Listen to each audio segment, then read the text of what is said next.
Welcome to CrossTalk. I'm Peter Lavelle. Targeting Africa, the U.S. is expanding its covert military and intelligence operations across the continent. This is being done, we are told, under the pretext of fighting terrorism. Is Africa again being colonized by outside powers?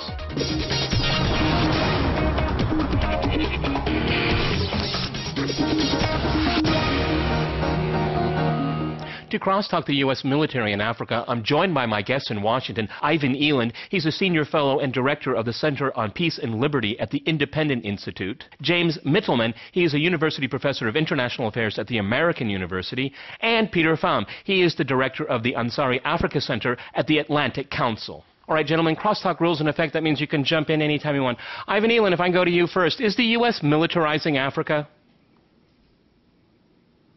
Oh, I think very definitely, and I think the primary reason is oil. Africa was never regarded as a strategic continent. It might have been the only continent in the world that wasn't regarded as strategic by the military. And I think now what we're seeing is that more and more U.S. oil comes from Africa, and the U.S. military has essentially become a oil protection force if you look at where they're deployed and that sort of thing. And so I think definitely, and when they're worried about China going in and getting some of the oil contracts, which to me is a mere commercial transaction and shouldn't really worry anybody. But I think the U.S. military is orienting more toward Africa with the Africa Command and everything else, principally because of the oil. James, what do you think about that? I mean, we're told the pretext is to fight terrorism. Do you buy it? I think that is the pretext. I add a little bit of perspective here. There is a continuation of certain aspects of Cold War policies. The arms trade is a major issue. The United States is the largest arms trader in the world. It does 30% by export value. Russia, Great Britain, France, Germany, China are also part of the big six for the arms trade. So today there is a continuation of Soviet and American policies with Russia, the United States doing arms trade. But yes, it's about oil for the United States. Yes, it's about containing China.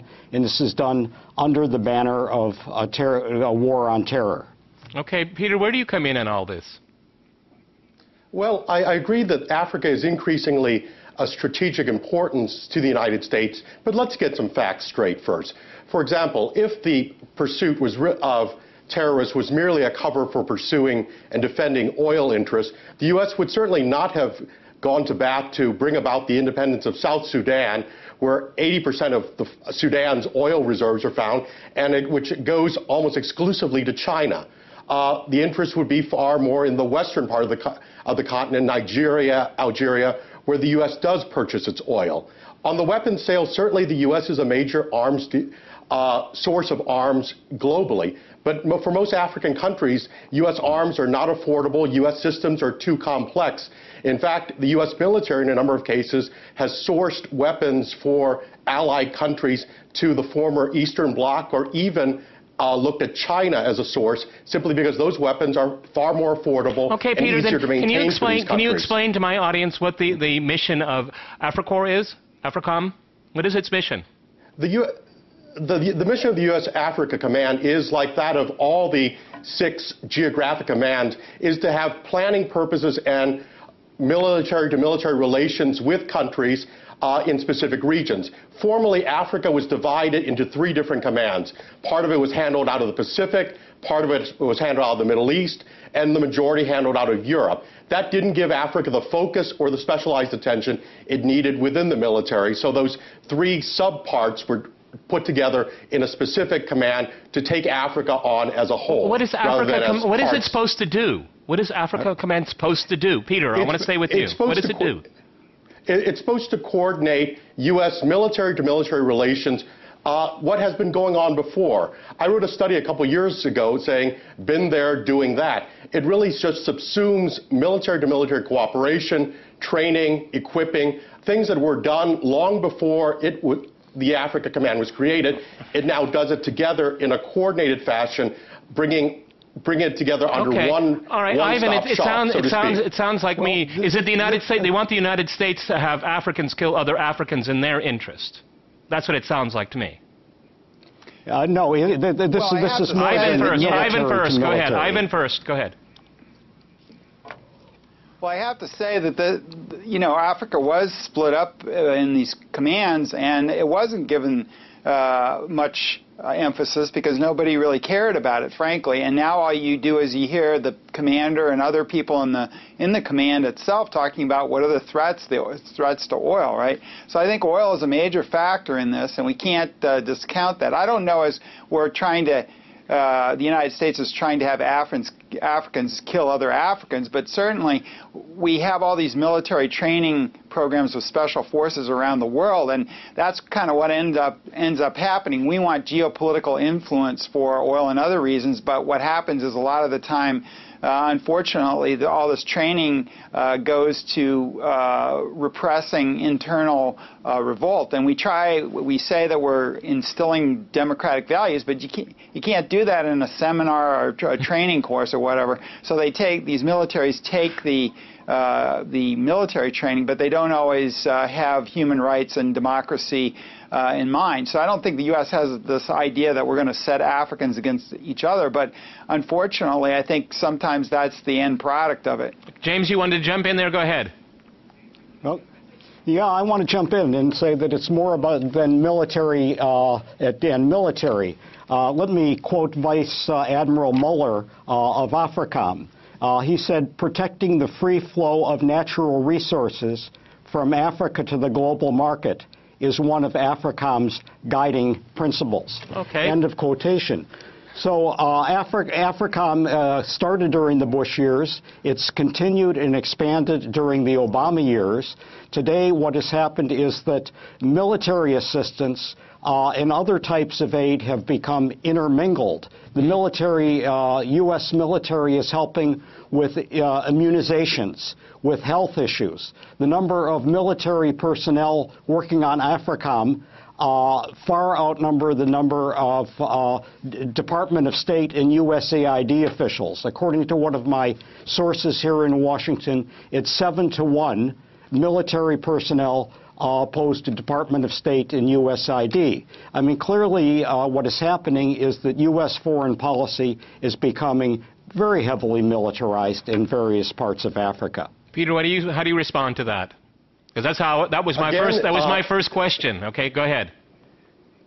Well, I think again, it's a matter of looking at the data and looking at it carefully.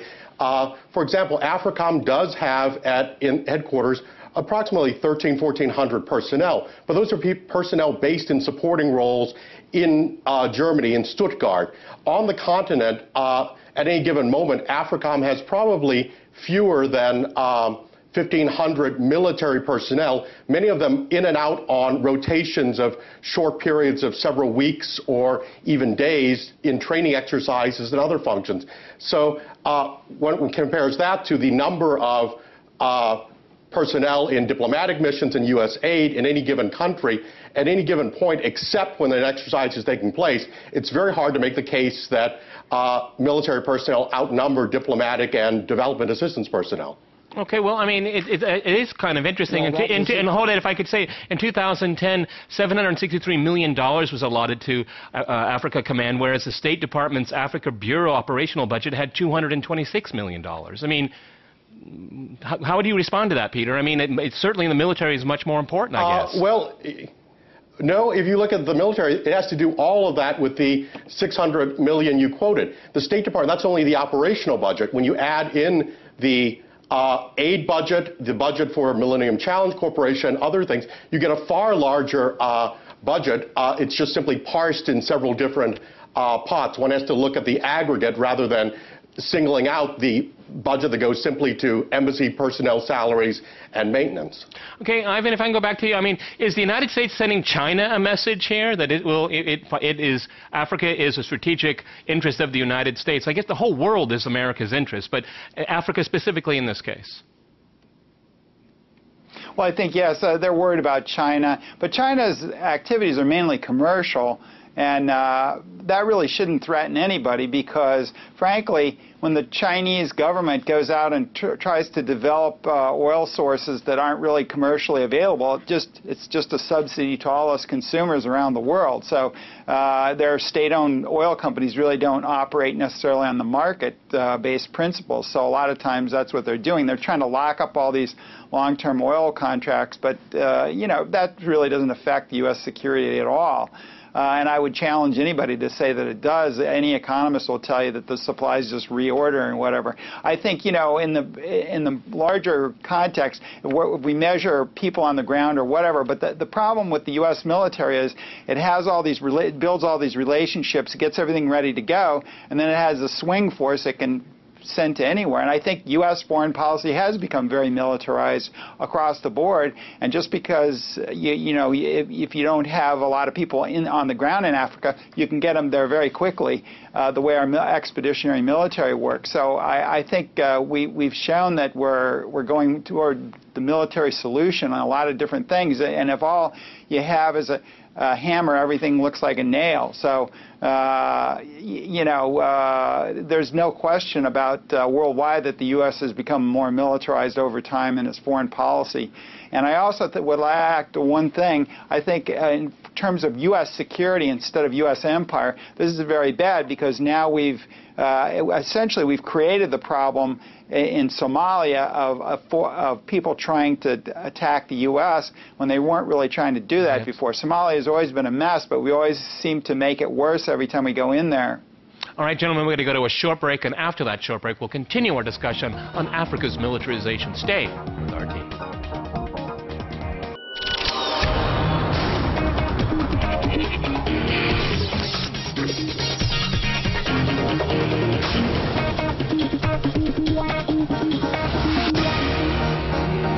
Welcome back to CrossTalk. I'm Peter Lavelle. To remind you, we're talking about the neo-colonization of Africa.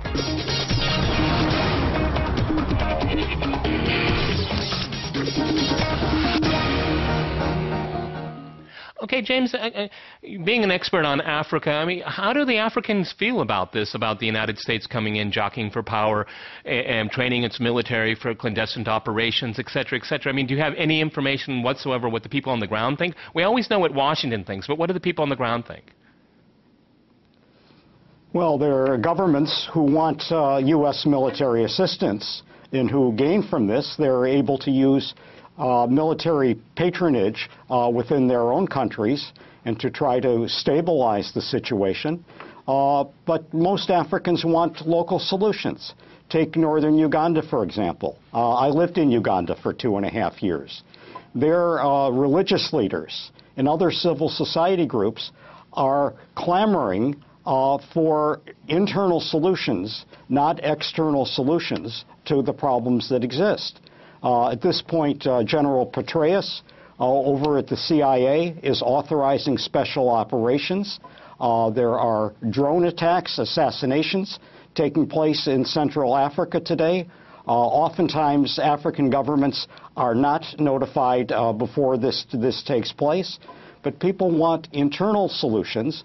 Also, the Africa Union is involved. The Africa Union has special negotiators there.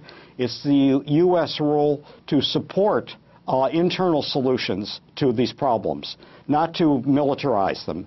More violence does not solve violence. Innocent civilians get caught in the crosshairs.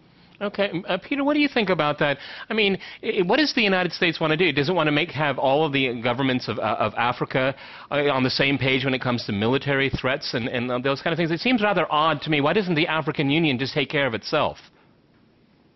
Well, in fact, the U.S. policy would be favorable, in fact, would encourage the African Union to take more ownership of these issues. But the fact is, it's not fully capable, and in areas where it in fact has reached out, for example in Somalia, where the African Union mission force has been in the last 2.5 years greatly assisted by U.S. and European militaries in building up its Peter, capacity. if the African Union isn't willing to do it, why then should the United States do it? I mean, the United States, two points. Why should it be determining that? Go right ahead. Go ahead. Let me answer that. 2 points.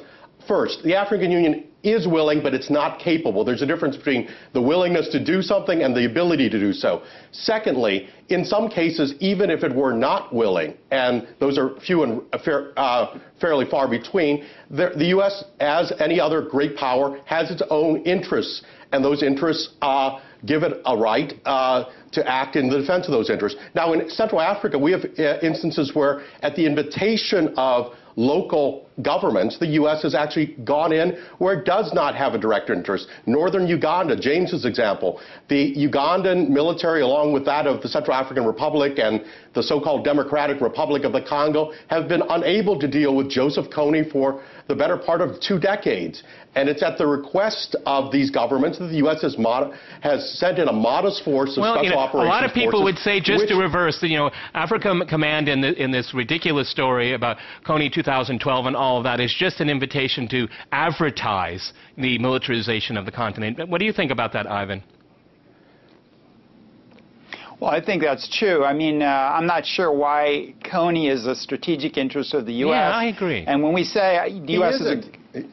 is a great power, and we have the right to defend our interests, the question should really be from U.S. security is, what are our vital interests, and are they really in Africa and chasing around Kony or anybody else, right? Are they even in Somalia combating the Shabaab? We're just making more likely that somebody will attack the United States, right? There are things that we don't really need to worry about, and unfortunately our foreign policy elite doesn't seem to think that there's any place. Africa used to be the only place where we really didn't care about it, the strategic community didn't care about it, and Africa was probably better off for it. But I think this idea that we even say this in NATO, our rich allies, well, they just don't have the capability to do it. Well, if you continue to do stuff for countries, they're never going to get the capability to do it. If somebody pays your rent for you, why should you pay it, right? I mean, that we face this with rich allies in NATO, so of course we're going to face it also in Africa. But the real question is, are our vital interests